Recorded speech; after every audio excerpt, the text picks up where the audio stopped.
अगर आप नॉर्वे के आर्कटिक इलाके में बर्फ के बीच झूम करेंगे तो आपको एक रहस्यमयी सी अकेली बिल्डिंग दिखाई देगी। पहली नजर में ये आम बिल्डिंग लगेगी, लेकिन असल में इसका महत्व इतना बड़ा है कि भविष्य में इंसानों को खाना मिलेगा या नहीं, ये काफी हद तक इसी पर निर्भर करता है। इस बिल्डिंग का नाम है सीड वॉल्ट, जिसे जमीन के लगभग 100 मीटर अंदर बनाया गया है। इसके अंदर जाने के लिए एक लंबी टनल से होकर गुजरना पड़ता है और इसके अंदर करीब 13 लाख अलग अलग तरह के बीज सुरक्षित रखे गए हैं। वैज्ञानिकों का मानना है कि अगर कभी न्यूक्लियर वर्ल्ड वॉर हो गया या कोई भयंकर प्राकृतिक आपदा आई तो हमारी कई फसलें हमेशा के लिए गायब हो सकती हैं, और अगर उनके बीज न बच पाए तो उन्हें दोबारा उगाना नामुमकिन हो जाएगा। इसी डर से दुनिया भर के देशों ने अपने अपने बीज यहाँ जमा करवाए हैं। इन्हें लगभग -18 डिग्री सेल्सियस तापमान पर रखा जाता है ताकि ये 100 साल से भी ज्यादा समय तक सुरक्षित रह सके, यानी भविष्य में चाहे कैसी भी तबाही क्यों न आए। आर्कटिक की बर्फ के नीचे छुपा ये सीड वॉल्ट पूरी मानवता की फूड सिक्योरिटी की गारंटी है। ऐसी और दिलचस्प जानकारी के लिए सब्सक्राइब करें। ये है नेचर का सबसे पुराना साबुन, सोप नट यानी रीठा।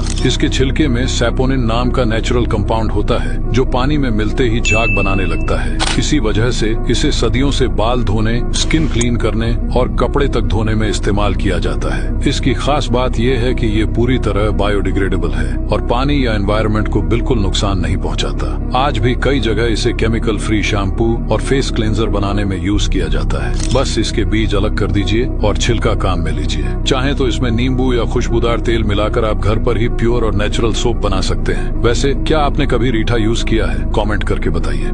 एक बूढ़ा आदमी अपने पीछे के आंगन में एक एंटीना लगाता है और सीधे इंटरनेशनल स्पेस स्टेशन से बात कर लेता है। जहां लोग रॉकेट से पहुंचते हैं वहां ये सिर्फ एक पुराने रेडियो से पहुंच गया। टोनी हचिसन, एक रिटायर्ड रेडियो ऑपरेटर, जिंदगी के आखिरी पड़ाव में भी अंतरिक्ष के सपने देख रहा था। लोग कहते थे अब इस उम्र में क्या करेगा, लेकिन उसने अपने हाथों से पुराने पाइप और तारों को जोड़कर एंटीना बनाया, एक रेडियो निकाला और आसमान की ओर देखकर एक सिग्नल भेज दिया।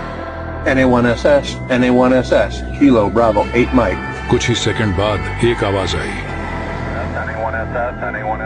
This is November Alpha 1 Sierra Sierra, the International Space Station, over.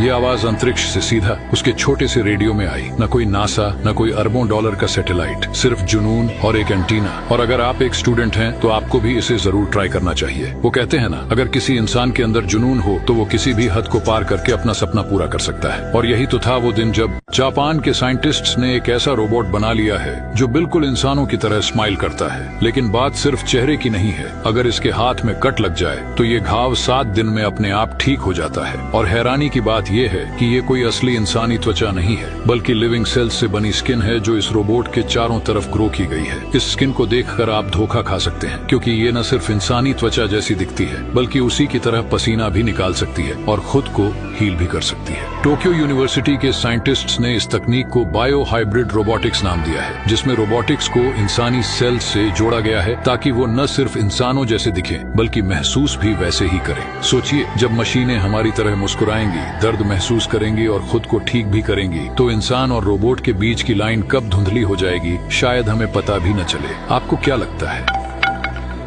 कोई भी इंसान ये नहीं जानता कि उसके जन्म के समय घड़ी में कितने एग्जैक्ट सेकंड्स हुए थे। हम सबको ये पता होता है कि हम कब पैदा हुए हैं, कौन से साल में, कौन से दिन और यहाँ तक कि कितने बजे, लेकिन किस एग्जैक्ट सेकंड में जन्म हुआ इसका रिकॉर्ड कहीं नहीं होता। लेकिन इसी चीज का एक डीप स्पेस कनेक्शन है। मान लो आप पैदा हुए थे सुबह 9 बजे 24 मिनट 12 सेकंड पर। अब वैज्ञानिकों ने कई तरह की कैलकुलेशन के जरिए यह पता लगाया है कि हमारे यूनिवर्स में हर सेकंड करीब 30 नए स्टार्स पैदा होते हैं। मतलब जिस सेकंड में आप पैदा हुए थे उसी सेकंड में 30 नए तारे भी जन्मे थे। यानी आपके पास स्पेस में 30 ब्रह्मांडीय जुड़वा हो सकते हैं जो बिल्कुल आपकी उम्र के हैं और जिनकी उम्र भी सेकंड दर सेकंड आपके साथ मैच करती है। कितना अमेजिंग कनेक्शन है ना? आपको क्या लगता है?